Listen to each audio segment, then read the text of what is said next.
sometimes I do this, it's kind of screwed up, but it's a mental trick to try to quantify how many dollars of income you would trade for certain activities in your life. So the one I did this weekend is my brother built a house.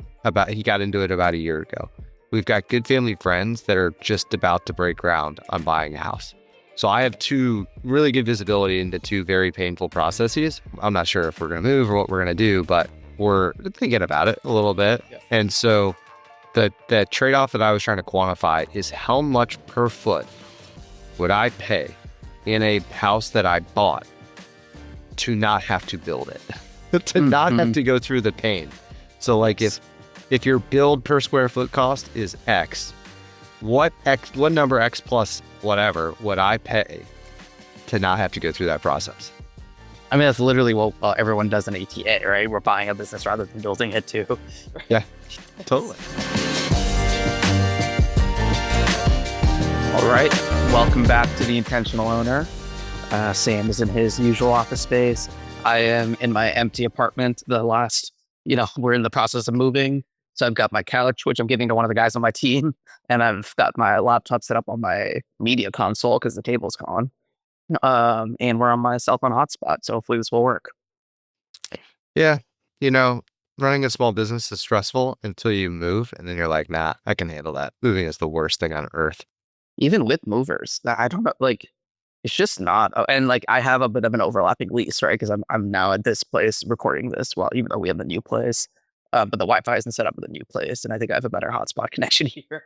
But still, the whole what a headache. I don't know. So I'm guessing most people are listening to this and not watching it. But if you're gonna choose one episode to not watch and listen instead, it's probably this one because your video is so blurry. It's awesome. Oh God, yeah. I do that haircut. I'm wearing my little brother's Georgia Tech college shirt from one of his clubs. Because I couldn't we stayed in the Airbnb last night because we haven't set up the new place fully, and so I didn't have all my clothes either. So I'm kind of just oh boy, piecing it together right now. Yeah, I was curious because I remember back when I worked in corporate America, I got a relocation moving stipend. Yep. Did you as the owner of Blooma give yourself a moving stipend? No, I wish. Here's what I actually did. Is I moved back home to Seattle while we were, under LOI on the business. But the business is to run out of the former owner's house, right? Out of his basement. And so I knew I would need to get a lease for the business somewhere. I didn't know where. So I basically didn't know where the business was going to be yet. And so for those last 3 months while I was under LOI, I stayed at my parents' house in the suburbs here, working on this deal from the upstairs bedroom. And then finally the deal closed and I got an Airbnb near the seller's house. And then I found a commercial lease, in where the business now is. And then based off of that, I went and got an apartment. It was just bizarre. Everything was sort of backwards each step of the way. But worked out. It's a nice area, but the real estate side of Seattle is not a fun process. Well, you appear to be dealing with chaos well. So congratulations. No, I appreciate that. Well, do you want to hear about my the latest little bit of chaos at our office yesterday? I'll try to tell the story quickly in a way that doesn't sound horrible. But over the weekend, we got a call from one of the neighbors to our building. There's these townhouses that face our office building, saying somebody broke into one of our vehicles. Because we have a couple of vehicles that are parked outside the office gate, and then the important stuff's parked inside. So I'm like, okay, dang. So I drive up there in the middle of the move, right? I'm like, oh no, we're the movers are at work, and I'm like, okay, I gotta go run up to the office, see what's going on. So I go. They've broken into the Volkswagen Jetta, which is kind of our backup car. It's the car that literally I've had since I was 16 years old. And I put it in the business because it's a really good beater. You know what I mean? Where if one of our guys, their transmission goes out on their truck, I let them use it as a commuter vehicle. It's that type of car, right? And I put new tires on it, but other than that, I'm putting no new money into that car. And the locks don't work. And that's I'm okay with that because I don't want people to break the windows anyways. I'd rather them just open it. So anyways, I look, it's okay. Yeah. So clearly somebody's been in this Jetta. They rifled through a bunch of random stuff. There's nothing of value. I think they've probably stolen the charger. I mean, not the charger, the battery, but that could have happened before. Also, I have no idea. So I'm like, okay, not my problem, or I mean, it is my problem, but not an urgent problem. And so I go back to the move. Next morning is Monday, so I actually go into the office, and this time, the neighbor calls again, and she's like, "Hey," this time she says, "Hey, there's somebody in the Jetta." I'm like, what? What do you mean? So I go downstairs, and now I'm in the office, and there's a dude passed out, like high, like sitting in the driver's seat of the car. Just like he was like, you can kind of tell when somebody's like nodded off, like drugged out. And he's just sitting there. And we're next door to this like auto parts store. And like there's been more and more of these vehicles just piling up there. And so the manager of that auto parts store, she called the cops to get people to finally clear out. And so I go out there, the cops are already there. And I'm like, oh, there's like a guy in our car. And the cops are like, wait, that's your car? And I was like, yeah, that's our car. And they're like, who's that guy? And I'm like, I don't know. He's just in there. So they ended up arresting him. Yeah, it was a very odd thing. And then apparently once he woke up, he told the cops that we told him that he could sleep in our car. I don't know. And so I'm like, okay, I did the drugs too. Yeah, exactly. Well, I actually found a little baggie, like a dime bag of drugs on the ground in the parking lot too. So I gave that to the cops. But anyways, so I'm like, okay, what do I do with this Jetta? It's like the battery's busted. Like it's a total beater now. And there's a dude, I know a guy who does like junk towing. Like text him and I'm like, hey, like, can I junk this car with you? Like, and he gives me an offer. But then the district manager for the auto parts store, he's coming by to check it out. And he comes in and gives us an offer, being like, hey, I actually want to try to see if I can get this car going again. So we made a deal over the phone and now he owns that car. So you didn't make an insurance claim? No. Oh my gosh. I would never make an insurance claim for that car. And because that car is like so little value, it's not even like none of like the bank didn't take a lien on it, right? Because it's valued at under $5,000. They go to ask you, what's the value of the asset that you're making a claim on? Yeah, negative. It's like yeah. Like can we not use certified mail because that's really gonna dig into our recovery. Oh man, it's never unexciting. Yep, anyways. All the while Jenna is out of the fleet. All the while you decided to kick off an SMB golf league. Oh yeah. Start a fitness tracker. Yeah. What else can we add to the plate this week? I know. Well, I bought the Peloton too in the middle of the move because serious? Yeah. No, so I have a Peloton on my new place now. Which I'm excited because I like since last week and the week prior where you don't have internet or a bed or clothes, but you found Peloton. Well, that's what I realized. I set up the Peloton yesterday and I turned it on and it needs to update, but I don't have Wi-Fi yet, so I can't use it. So dare you to go use your hotspot for that. Yeah, right. We're working our way through the. Also, I didn't realize this, but the garage at my new place is too small to fit my Subaru Outback. So now, Anna's gonna get to park inside, and I'm gonna have to park on the street. What's going on with you? How's the week been? It's good. I'm trying to think of what day it is. I forget if we're supposed to say what day we're recording, but heck with Tuesday. It is Tuesday, May 6th, and it feels like Thursday because we've jammed as much as possible in 2 days. But mostly because with our sponsor at Defense Company, we do a lot of our work Mondays, sort of doing a lot of our updates internally. So like ideally, at least in the way my work life works, I would love to do as little meeting blocks as possible on Mondays because you end up fending off a lot of inbound from the weekend. Right. But the way that cadence works, Monday I end up doing a lot of just sort of catch up meeting type stuff. And then we had a board meeting earlier today, quarterly. So that nice. Now that that's behind us, I feel like it's the end of the week and I've got 3 days left of the week. It's a miracle. Oh yeah. All right. So now the rest of the week is just gravy. And tonight, as soon as we are done recording, I'm off to swim practice with the kids. And then my wife's at a work event tonight. So I'm solo parenting 3 young kids. So everybody, if you could just keep me in your thoughts, that would be great. You could just, I don't know, like a drop of brandy in the chocolate milk. Isn't that what like people used to do back in the day? I don't know. I would never do anything like that. So just come on, parse those Okay. thoughts from your mind. Perfect. Let's look at our fitness activity really quick, and then the last week was still a trial week. I'd like it to be noted because you won. This week starts our real week. Pretty unremarkable results, I must say, from both of us. You had 6 points, I had 4 points, but we each only had one active day, so we kind of like loaded all of our points up on the same day. So we've set the bar pretty low, I think. So what's funny is, again, there are some things on this list that we could do while we're working. Like right? what? So like the air squats, maybe the burpees are aggressive. I don't think you want me talking on the phone with anybody while I'm doing burpees. The air squats, the crunches, the push-ups, the walking call, all of that is like at a certain point, we're just being lazy. Correct. Because I mean, we have zeros for all of those. You have 150 air squats. Okay.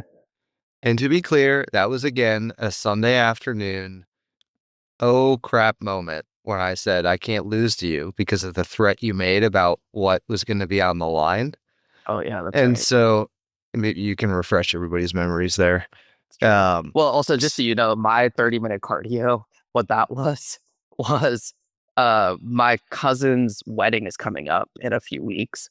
And in Indian weddings, they have a thing called a Sangeet, where like you have to put on like a dance performance, like a bunch of the friends and family. So we had like over Zoom, like all of the cousins, we have a song that we have to dance to. So we had like an hour-long dance practice over Zoom on like the middle. And so I counted that as 30 minutes of cardio, like with the breaks and all, but it was real. But that like, it's not like I sat down and was like, all right, it's time to do cardio. It just like happened to me. So what? Yeah. That's great. No, I know. So Good I for you. counted that. But anyways, the And bet, I think, if you agree with this is Vanna's idea. The bet we were thinking of was I think you get a point per week, right? It's like you can win or lose each week. And then whoever, maybe like through the end of the summer, whoever ends up winning, the loser has to fly to the winner's hometown and buy a round of golf there. that sounds fantastic. All right. Especially because if I end up losing and going to Seattle, the most productive time I ever have is on airplanes. So that would be like 12 guaranteed hours of like quiet time. True. And there's some great golf in Seattle because we'll do it in September. Is maybe we'll try to aim for it. And September in Seattle is still really nice. Go play Chambers Bay? Yeah, we can play Chambers Bay. Oof. Are you giving me like incentive to be as physically inactive as possible all summer? Listen, if I'm gonna have to fly to Tampa, I need it to be late into the fall because I'm gonna be like I can't deal with the heat of Florida at all. But yeah, I feel like it's got to be kind of like $200 to $250 a person round. You know what I mean? Great. I've got two ideas here in Tampa. Okay, but I'm sure we'll be playing in Chambers Bay. I hope so. Well, all right. Depends. So that's the bet. Let's pick I'm just gonna pick an end date. So it's in May right now. Why don't we pick we go up to like the weekend prior to Labor Day. So let's so August 25th is the end date. All right. So we had a tie on week 1, right? No, the first 2 weeks are trial weeks, we said. Well, that's convenient. Yeah, I know. It all starts here now. Now it begins on 5/5. Here we go. We can test your private equity skills to see if you can create a tally here that has like an automated scoreboard. I will certainly do that. I will. Yeah.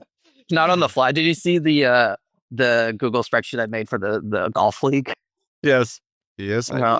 That was a good start. Yeah, I'm trying to get good at Google Sheets. That's the main thing because I do more and more work in Google Sheets now than Excel, and so I'm trying to like get and what's good with Google Sheets. What I finally built out in our KPI dashboards for the company is I have like the master KPI dashboard, and then I have tabs for each of my kind of key leaders who fill out KPIs themselves. So they have their own input sheet, and like it now pulls from the input sheet into my master sheet. So that way I have it all in one spot. I don't have to go to like 5 different sheets. So what is you're leading today, so you drive it actually. Yep, I've got a topic. So we've talked a lot about the idea of sort of building sustainable lives as business owners, enjoying the journey, not the destination. And I think you and I are both bought into that. But like we still need to set goals, right? And so I've been thinking about how do we set meaningful goals without becoming too goal oriented, holding ourselves accountable while not, you know, giving up on sustainability. Because I think you and I both have the ability to just run 110 miles an hour at a business goal in particular and just like make it happen. And so I was curious to hear first if you've got any kind of goals in your mind right now, both for the business or for your personal life. Yeah, this is terrible, but I have never been a reliable goal setter, goal tracker. I've never taken like the strategic planning process to personal life for better and for worse. Like I've tried to more, especially as we've had kids and our life got, like the plate got full. I had a Yep. hard time setting goals for work because then, it just became super hard to balance like where the priorities should be between the personal life and the work. So no, I've actually been really bad at creating goals and following through. The goals tend to be like in the businesses where I'll spend time or little things like this. I'll do a tracker for fitness in the winter or golf in the winter, but never and if I assume, by the way, we're talking about goals like personally, right? Yeah, I'm Um, thinking like like sort of like 1 to 3 years out type goals. yeah, the closest thing I saw to this, I don't remember who did it, but they were doing like, in Traction, there's like the vision traction organizer. It's like the Hmm. summary 2 pages. Yep. And I remember seeing one time somebody did that for their life, and I thought that was Hmm. kind of interesting. Yeah. But no, I guess for like as maybe disciplined as my work life is, my personal, my family, I don't do any of that. Well, because it came up because I was on Twitter and there's a conversation going on about, like somebody was talking about they're trying to get their business to, I forget, like 10 million in revenue or 30 million in revenue or something like that. And then that's when they intend to reassess, you know what I mean? And figure out like what they want their goals to look like. And I've sort of taken a view now, a few years into the business, that like setting that type of a goal doesn't quite make sense for me. Like I need to just construct a life I enjoy and the goals will kind of get figured out. But there's something in between those two, I think. And so like the business side might be easier to start with because we understand our businesses a little bit more granularly in that way. Right. So like that's what I was curious. Like even in just your business to start there, like do you have a goal for a year out or 2 years out? Like anything tangible? Yep. Yeah. So maybe we'll just talk about one of them, right? Because it's easiest to share. So, like in the fence business, we use a version of traction. So the EOS, is fairly well known, and so we use the standard 10-year goals, the BHAG, and then the best part about it is it's not that hard. And you can do a very light version of it. You don't have to do like the full EOS process, but it makes you dream of your big, hairy, audacious goals, your 10-year goals, which are impossible to be crystal clear about, Mhm. and then to back them all the way down to annual, or some people tend to do like something in between. But Mhm. ultimately, it comes down to like annual goal and then quarterly rocks, which are like quarterly milestones. That if you achieve 4 of your quarterly milestones, you will hit the annual goal. And then to the extent possible, then you like boil the quarterly milestones into weekly or daily activities. And that's the hard part, is being super disciplined on all of those. So that's how we do it. Mhm. Um, the big kind of interesting thing we did this year or last year, I'm sorry, is the business went from being, call it 4 of 2023, the business was 2 locations, which were 2 hours apart in Florida. So it felt very easy to wrap our arms around those 2 locations. We could almost think about them as one operating business. They kind of serve the same customer base and overlapping geographies, like very easy to wrap our arms around. And then in a period of less than a year, we added a humongous location in Atlanta, 2 big locations in Phoenix, and I should say, if you extend it out a little bit longer, a location in Colorado. And so all of it, and then by the way, two in process greenfield locations. So then all of a sudden, like, Cool. Not only did we have to figure out a way to get the goal process, strategic planning process to incorporate multiple locations, which is interesting in its own right, but then like your target just absolutely blows up. Your goals, at least in a business where we're buying and building, you kind of throw your goals out the window as soon as you do a meaningful transaction too. Right. Which is part of the strategy. So right. So do you have a BHAG for the platform right now? We do. Yep. Do you guys share it publicly or no? We don't. No, we keep that private just because a lot of what we're doing is building in private. We don't share a lot of that detail. So no, that makes sense. But the BHAG is, it's funny because if I won't share the numbers just out of like respect for my partners, but if you think about we didn't write it down per se when we started the platform back in 2021, but our BHAG we blew through it so fast in sort of that first phase of the business. Right. But we reminded ourselves when we created the BHAG, sort of when we did our recap with Bertram, that we reminded ourselves that like the BHAG we created for this second phase of the fence business feels as insane, crazy, impossible now as that original BHAG did then. And so that's been a fun reminder. So what does that all mean? I think, well, it's funny. The two of us, like, we can grind incredibly hard, but maybe I don't want to speak for you because you're better at this than I am. Kind of have a hard time staying disciplined on this strategic planning process. Yep. In general, especially personally. No, I agree. Because I think I struggle with the part you mentioned, which is that the out there goals almost by definition will have to shift over time, right? As the actual journey revolves and winds. Like I struggle to say like, okay, so then why set the goal, right? Like as opposed to setting kind of annual goals or 2-year goals that every, like you just keep iterating on that. So that's more of what I've done so far is like, I have a pretty clear idea of what I want the business to look like by the end of 2026. And so I think that's what I'm sort of like mentally forging towards. But I haven't attempted to do like a 10-year BHAG. So how would you handle an opportunity? And I don't know if you have any names on your radar of competitors in your local market or maybe just beyond. And what if they became available? And I know that's not part of the strategic plan, but I mean, M&A is in your blood. How would you deal with that?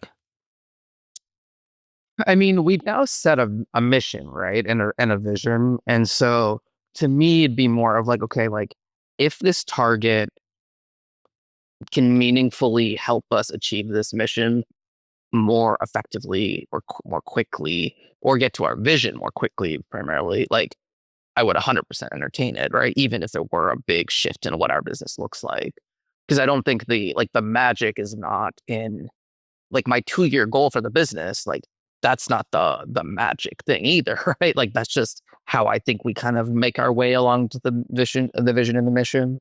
But yeah, I think like I would be totally open to a larger M&A opportunity as long as I can figure out how it actually coincides with that. Right, because we're the planning process, and I have a little bit more insight than most because I get to see the materials that are behind the scenes.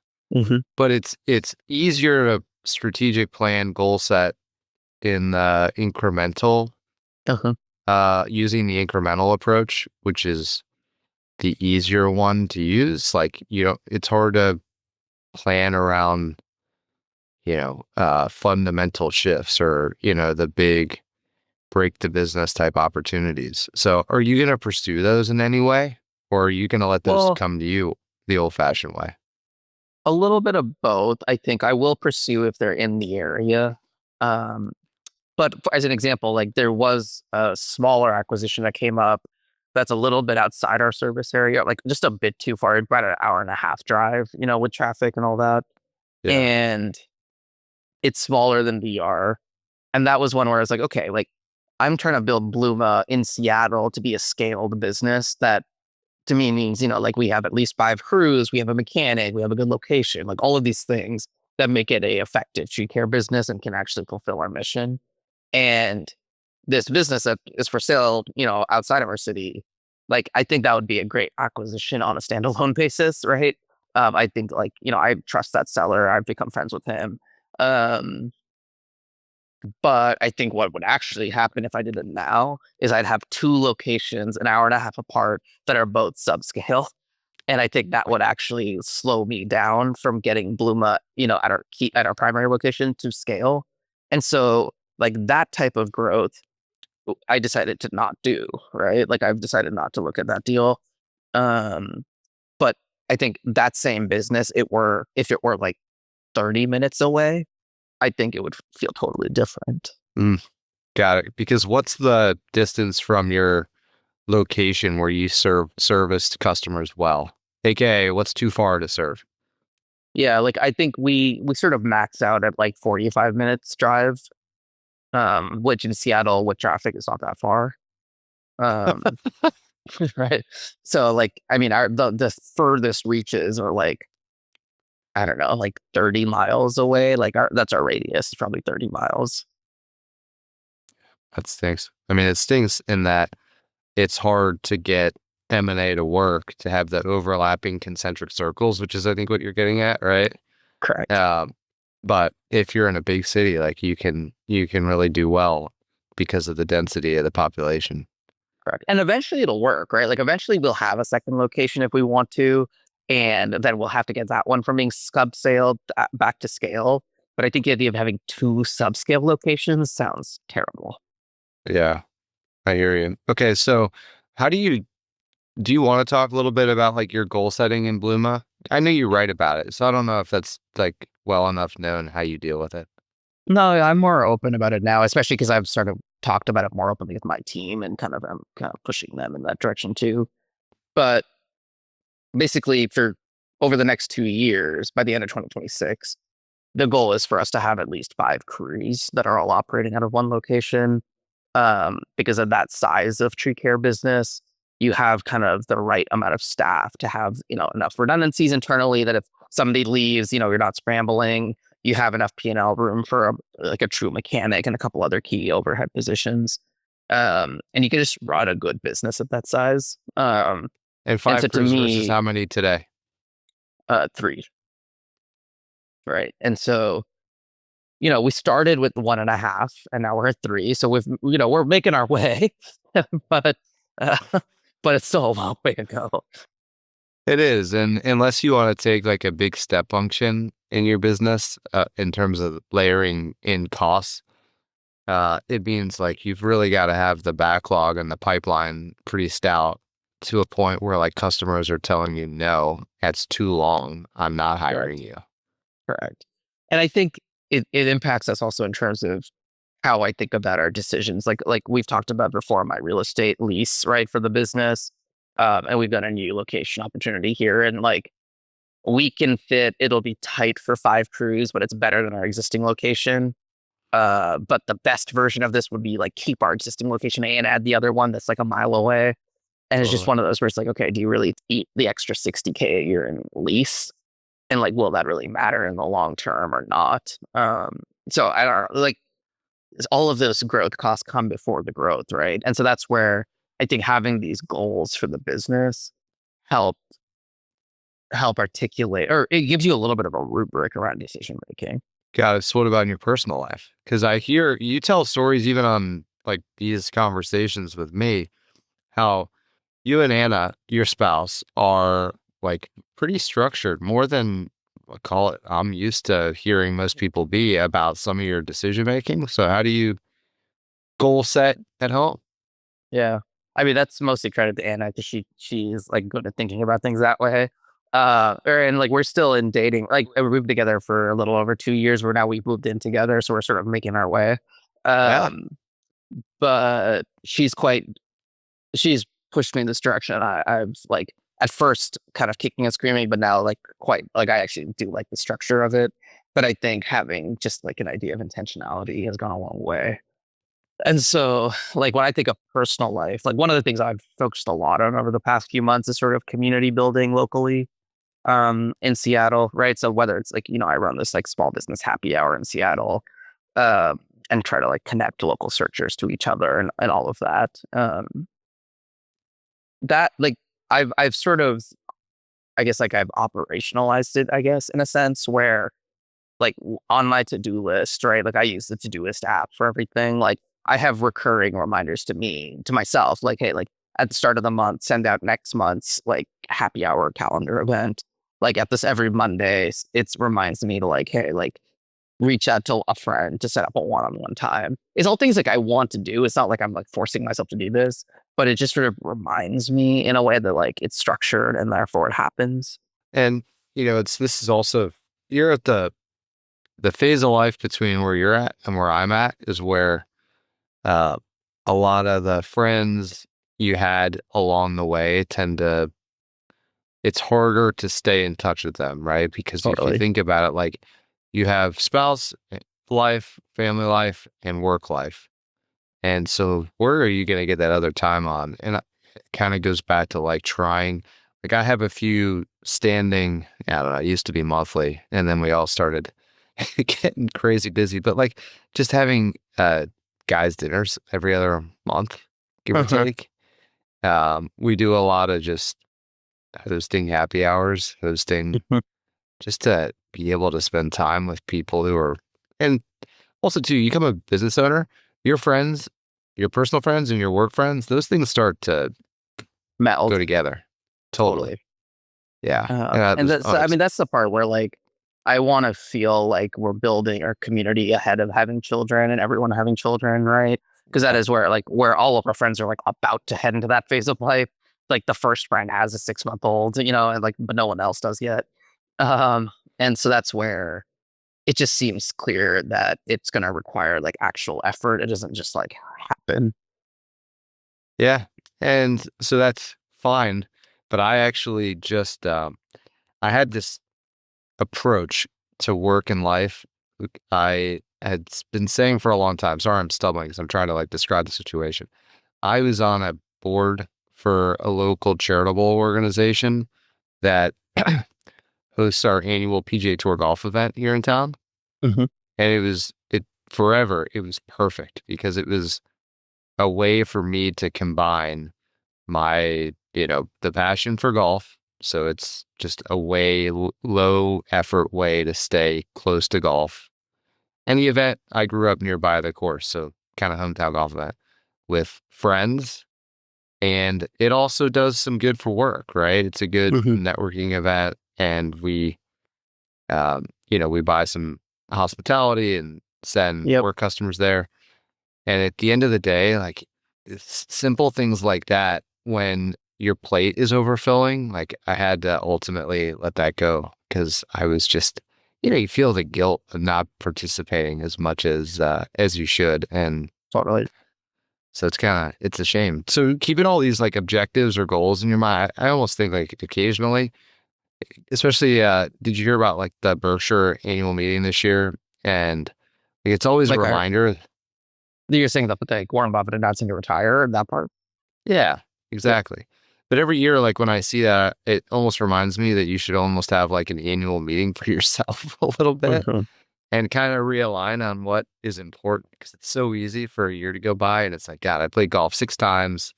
I only went on one vacation. Like, what am I doing? It's too much. I mean, if you looked at it right now, like, I'm curious, like, if you had to say between like how often you see your friends, right? And maybe like how often you do hobby related stuff like golf or whatever else. Like where like if 10 out of 10 is I'm doing it exactly as much as I would like to be doing it, and like 0 out of 10 is like I haven't done them in months, right? Or like years. Like where do you think you would fall right now? If you mean friends that aren't like just related to work, so this is just because we grew up together, went to Yeah. school together, No, you I mean name it. I'm thinking like friends you want to stay close with. Oh, okay. Well, then it's probably more like a 6 or a 7. Sorry, like a 3, 4. Yeah. So not too bad. Because I think over time, again, like we've sort of melded our friends' Uh-huh. time into work time, so it's easier to make that happen together. Right. Wait, so And 6, plus, 7, as in like you're like 10 is the most. So you're better than you're feeling better than average. That makes sense. yeah. And then what about What like about? the personal hobbies and stuff like that? Oh, like it's terrible right now. But Right. think about it. It's because, when do most people do that? You probably look at weekends as the time to do the escape stuff. Well, the weekends for me are the time to like uninterrupted family time Yeah. where we're not rushing. And so then it's like this Saturday was lemonade stand for the kids for their school. And Yep. we had a family over for dinner, which was, they're our friends, but they're our kids' classmates. Yep. So like, it's funny, Taylor Wallace, who's a neighbor and he's kind of in this community too. He hasn't quite given up on me, but he's going to start giving up on me asking to play golf on the weekends because it's Right. just tough to get Does away. he have kids? He does not yet. Okay. That makes sense. Yeah. So Yeah. That's the part that I'm curious where like it makes sense. And I feel like that's what you read, right? Like there was some Twitter that I was following where somebody said like they're about to have their second kid. Like, what are your tips? And somebody replied to that being like, yeah, you no longer have hobbies. well, And look, again, so like I'm coming from a place of no kids, so what do I know? But it just is that right? That seems so stark? it's just a lot harder. So you ultimately have to say no to like the fringe Hmm. activities to Yeah. leave room for the stuff that matters. So Hmm. like one of the ways I play golf is we kind of go in cycles a little bit, but generally my dad, my brother, and we try to make golf happen once a month, maybe once every other month. Hmm. And, we go tee off at 7:30 in the morning, first group out. It takes 3 hours, but it's easy to protect that. It's so Yep. long as it goes on the calendar, 4, 6, 8 weeks out. Yep. Our lives don't book out that far. This isn't like a backlog of activities to do. No. And so I don't know. That's But kind that's of good. Like you guys will make that effort, right? You actually have to proactively say like, oh yeah, like let's put this on the calendar. isn't that the way it always works though? Totally. Well, I think It, maybe this is like because all of my friends are like exiting their 20s and into their early 30s. The way it's worked for us in our 20s was like Thursday, you can be like, hey, you want to play golf on Saturday? And then the other person says, yup. And we're able to find a tee time. Right. And so I think there is like a little bit of a skill gap for people in their late 20s going into their early 30s where they don't necessarily know that you have to go do the planning. Otherwise, it just doesn't happen. yeah. And maybe I don't actually think your life is any different, even though you don't have kids. If during the week, whatever your work hours are, 2, 3, 4, 5 weeks out, it's fairly empty. Totally. So it just requires looking far enough out. You know, Saturdays and Sundays nowadays, like there's stuff getting stacked. Kids' birthday parties, like we book out days we want to take the boat out, just the 5 of us. Yep. And those start getting booked out. But like, and this was my point to Taylor. I said to him, I joked, I said, hey, look, I'm probably not going to play with you on golf until on a Saturday until I'm 45. Sure. But like, give me 3 weeks heads up and we can make it work during the week. Right. No, I mean, that's So, right. That's a very clear, like, hey, this is how I can make this work. Yeah. The second one is like to answer because I've tried to answer that one myself. Okay, I'm about to have kid number X. How do I not have everything fall apart? Is in your 20s and into your mid 30s, there is enough time to have unlimited work hours and then enough left over to do everything else you want to do. Mm-hmm. So at a certain point, when you add in, the responsibilities at home, which they ramp up big time, you no longer have the space in the personal hours bucket. You have to start pulling from your work bucket. Right. That was a huge problem for me, because if I have chosen only to work from like, say, 8 to 5, 5 days a week, and because the before and the after hours are reserved for family, 8 to 5, 5 days a week, that is not enough time to work the way we were used to working in our 20s Mm-hmm. and early 30s.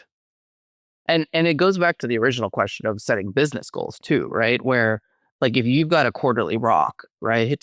And it turns out you actually need 6 months to do it because of your work hour limitations. Like, does that feel like a fail? Does it like how do you kind of reconcile that internally in terms of feeling like you're being productive and effective? It just goes back to the big objectives. Like, the reason you're limited to whatever your limited hours are at work during the week is because you're making a decision that there are other priorities that supersede work. Right. Right? I mean, Totally. how many But times in your do you think you've 20s? adjusted that though? Like as you had kids and you're like, have you adjusted like, hey, like I used to be able to do this much in a week or this much in a quarter. And now my expectations for myself in terms of my work output in a given week or quarter, has that come down? Um, this is why I'm still beating you, by the way, in our test trial here, This 2 weeks is of true. our activity competition. Yep. Yep. I think this is why the personal hobby type, call it hobbies and fitness, have taken they've gotten knocked down the priority list, because Yep. I'll try to like articulate it in a tangible fashion. But I have two priorities.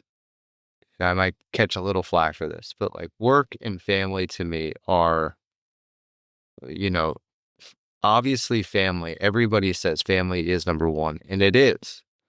But work is also highly important. Mhm.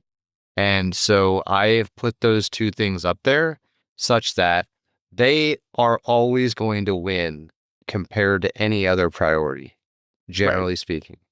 So I don't do, like, how many random networking, happy hours, go meet friends, go to the range, the little things that you get the opportunity to do.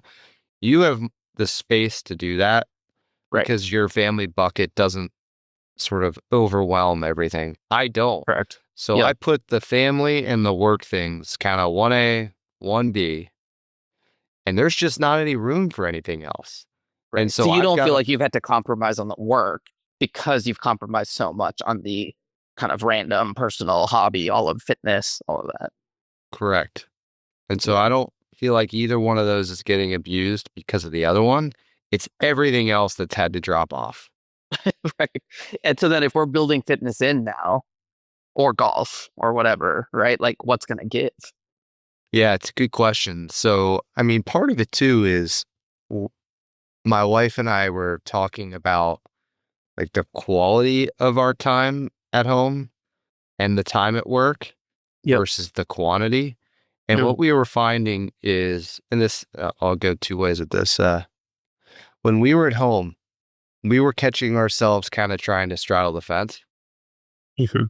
So kind of like, you're on your phone, you're checking your email, you're making calls. Like, she's calling patients after work. I'm taking calls for work during dinner prep time or what have you. And what we're deciding is we wasted time by trying to straddle. And so we're trying, like, we have I've talked about this before. We have a Yeah. red box, The red box. and Yep.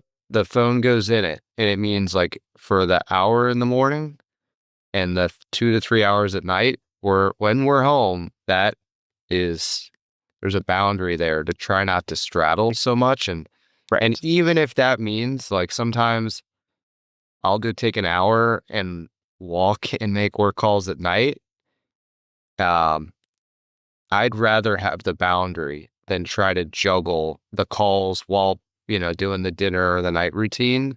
Because then it feels like you're shirking both of those responsibilities. That's right. So like if you have 4 hours that you're sort of half doing work, half doing family, if you could instead make it like 1 extra dedicated work hour, 2 dedicated family hours, and then 1 for fitness, like then that's a way to like squeeze, water from stone. Yep, totally. That's it. Yeah. I mean, and then like at a certain point, then the hard cuts have to come. And some of that's helped as we've been able to afford some extra help, right? Like I used to do a lot of the house chores, the outside yard work, the pool, the lawn, all of that. And we just had to start getting some help and buy back our time, because if you can get some traction at work, the best way, in our opinion, is to use some of that financial freedom to buy back your time. Totally. No, I mean, that makes sense. Yeah, no, I think that's the, like, we look ahead to this summer and, us competing on this activity thing, like, I don't think either of us have a lot of willingness to compromise our work capabilities, right? Yeah. Like, and so it's just sort of, okay, like, where are we pulling that incremental energy from? And I think you're right. Like, that is one of the ways to do it. It's just to be way more laser focused when we're in each bucket, like doing the thing we're focused on. So, and I notice you're writing, you're doing a podcast, you're doing the golf tracker, you're doing the activity tracker. So my guess is your plate's starting to get pretty full. For sure. So, and by the way, your +1, Anna's about to move in with you, which you've never done before. It's true. So how are you going to deal with that? So, I mean, look, like we've now begun, right? She got here on Sunday, last Sunday, and like we moved into this new place this past Sunday. And like, there's a certain amount of, we got to like buy a new couch and do the full design. And, we don't like the color of the bedroom. So like we have to repaint, like suddenly, and like we're renters, we're not the owners, right? But all of that has to happen. So I think there's a part of me that's kind of like, okay, like how is this all going to fit? Outside of the fact that maybe I just sleep less, but like that doesn't really work. And so I don't know the right answer yet. My gut is something around sort of like cutting back at work, not in terms of like time spent, or maybe a little bit of time spent, but I think like dialing into what really matters. Like I have a tendency to like start boiling the ocean at work and doing every little thing that I want to do and get distracted. And I think like just holding myself accountable to like, hey, like these are the 2 important things I need to be working on right now. And like, that's it. And that's it. That's so hard to do. It's so hard to do. I mean, the example was, so like I visited in Chicago, I visited a couple of small business owners, and I was talking to one, Isaac, about who owns a plumbing company, and I was talking to him about our missed call rate, because we miss a lot of our calls. And he was just like, hey man, like number 1 or number 2 rule of owning a home service business is you can't miss calls. Right. And it's like, okay, like anything else you're trying to do, like optimize your website or like, improve your lead tracking or whatever else, right? Like none of that matters if you guys are dropping phone calls. And I was like, yeah, no, that's spot on advice. And so like now for the last couple of days, like every day I'm sending our CSR team the like, hey, this is how many calls we receive. This is our answer rate. This is our miss rate. Like that's actually the most important thing for me to do over anything else. Interesting. All right. So, but I want to go back to that other thread first, like personally. So let's just guess, you're going to spend 10 hours a week, you and Anna together. Mm-hmm. Where are you going to pull that 10 hours from?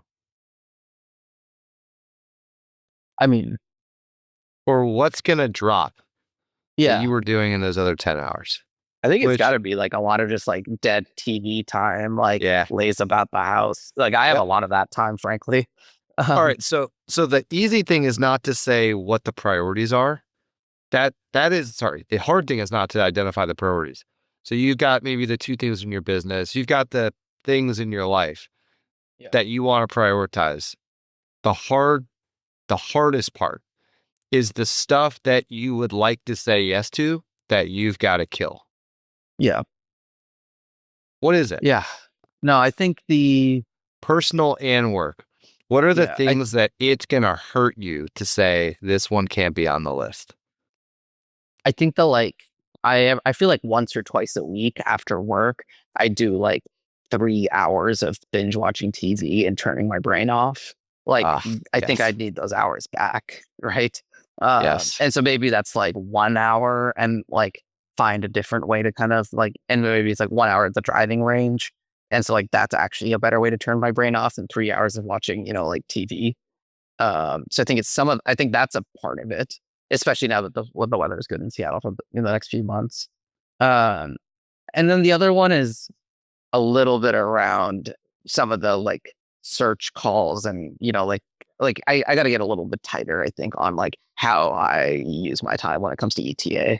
I do a lot of searcher calls and things like that. And I've slowly gotten tighter and tighter on that. And I think just starting to allocate those to like, I've got to drive, I can do it while I'm driving or like while I'm doing something else. Like I just need to kind of start to curtail those a bit. Got it. Yeah, this is interesting. I'm going to write like a couple of notes on this. The stuff that is like the second tier priorities, work-wise and personally, that until there's more free time when we figure that out, that we need to kill so that we can make sure that the first tier priorities get done.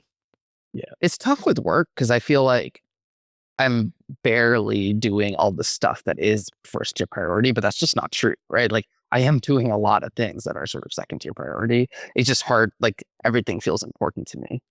Yeah, but at the end of the day, you and I both know like certain things move the needle, right? Right. Especially if you're not in a rush, which like your goal setting is, I would call it like unique in that you are like overt about trying to make the whole process sustainable and not try to check off all the boxes in the short run. And I think that's probably part of it. We're all in a rush to do everything now. Yeah, I've been trying hard to let myself let the time side of it go a little bit and say like it's going to take the time it's going to take, but we're going to do it well and it'll like be successful when we get there. But that's a little unnerving because like that means you have to be okay with things not looking that good for longer. Right. And that's okay though. That's the point. Right. But you have to be okay with it. But yeah. Well, but think about 5 years ago when you were in private equity, there was no, we'll just stretch out the time frame. It was just you work and you empty the checklist every single day. But when you were in private equity, how much time did you have to play golf, see your friends and family, have a spouse, have fitness being a priority? Like, no, I mean, zero, any of that? No, it was completely like you would try to plan it, and then if work blew you up, it blew you up, right? Like it was always that way. Right.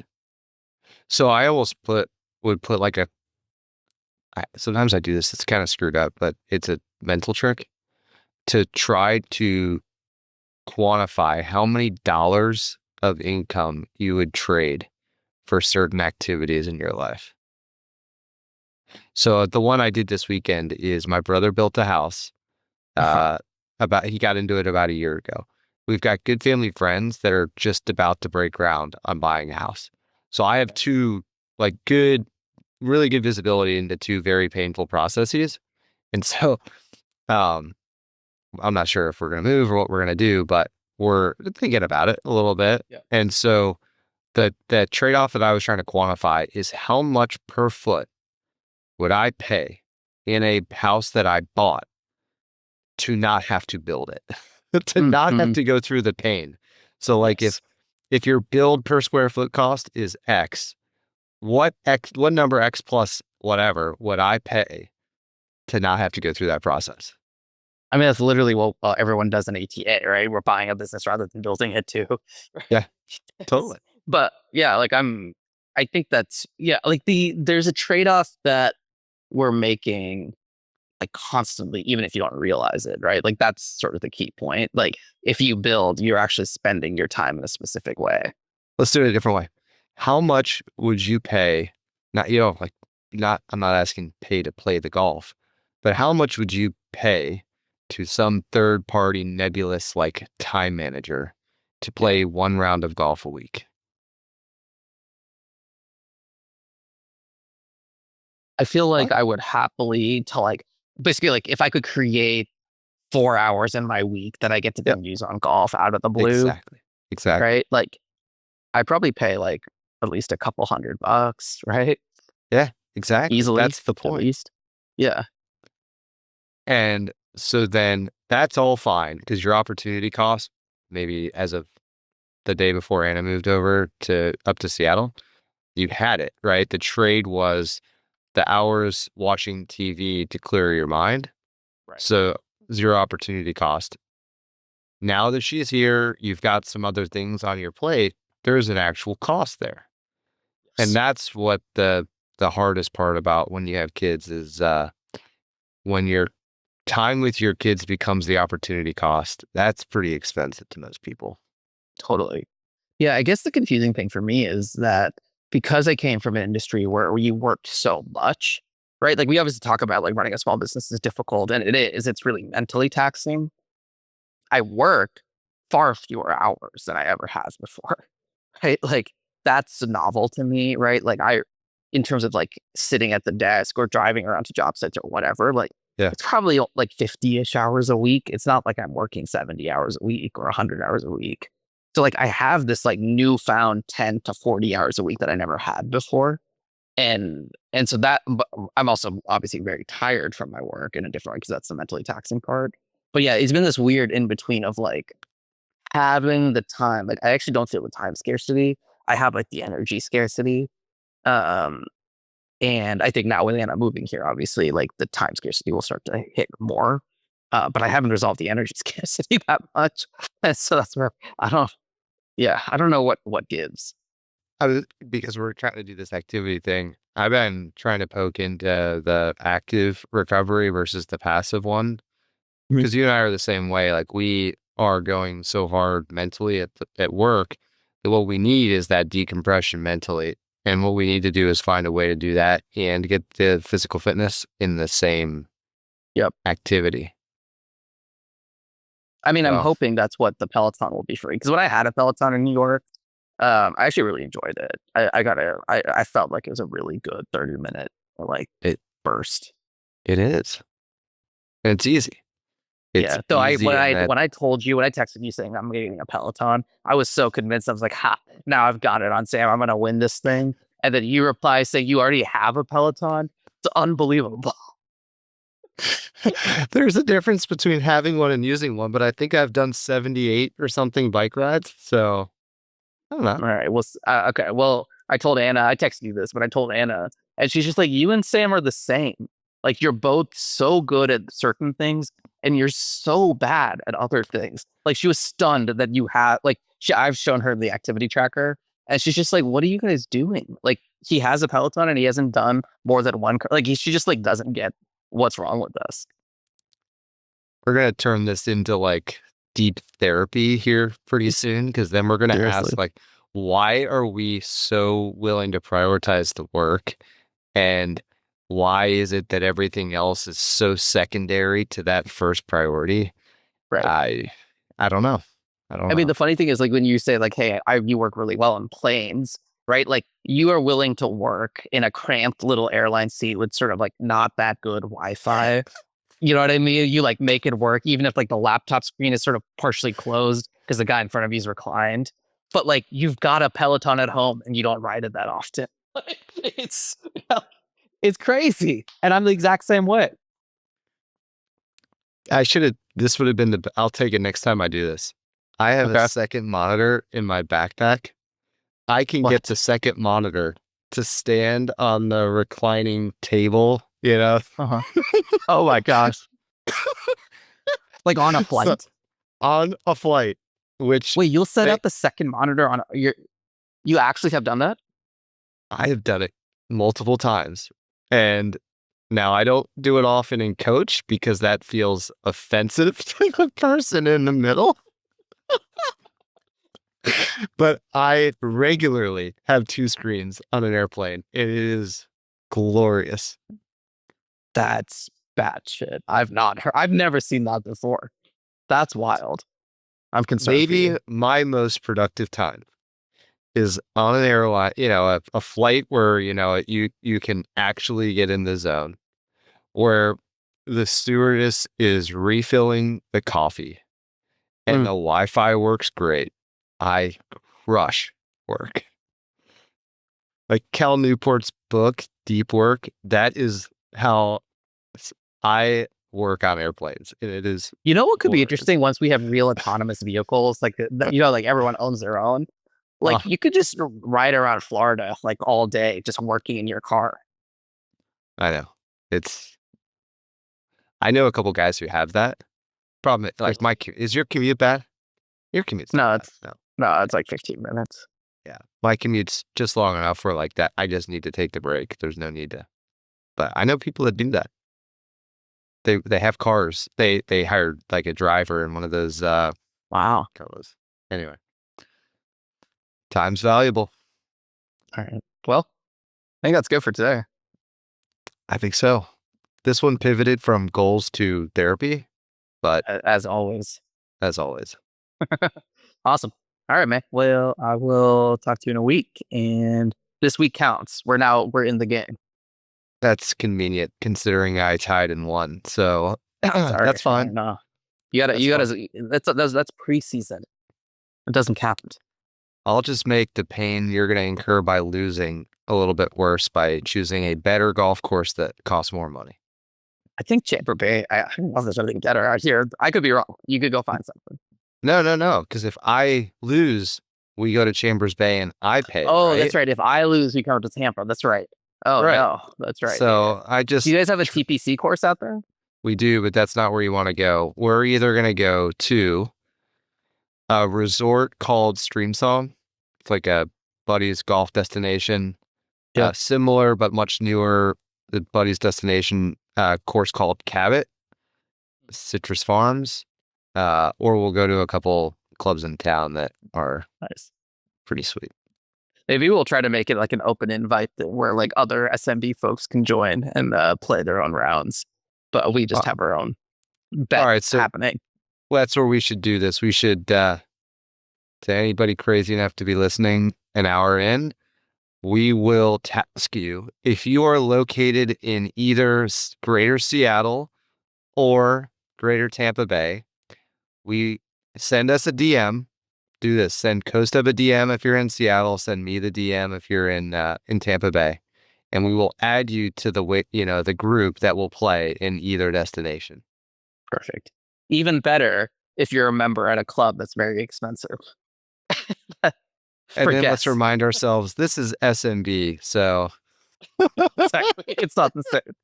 But that's like the one time we did this like team offsite when I worked at Bain Capital. And the golf out, like the team offsite was at a golf course, and on the calendar invite, it just said the country club. And I was like, okay, like where are we going? I didn't know. I was like, well, which country club are we going to? And it's like, oh no, it's Brookline. Yeah, it's the country club. So 2 of the guys on my team at Bain were like members at the country club. So I had a caddy, and this is like early. I had just started learning to play golf. I was just like apologizing to my caddy. I was like, you could take the shot for me, honestly. Like, this is terrible. Why did you quit private equity again? I don't know. Really makes you wonder. So the problem is you work that much. You have those fancy memberships. Do you actually get to use them? Exactly. I have a shirt from the country club that my boss bought for me because and I forget, something happened with my shirt or something, and they're strict about the dress code there. I was like, oh man, I got to go buy a shirt. And like, they're like, okay, yeah, put it on my account. And I'm like, great. Oh man. All right. Till next week. Sounds good. Talk to you soon. See ya. Good luck with the move.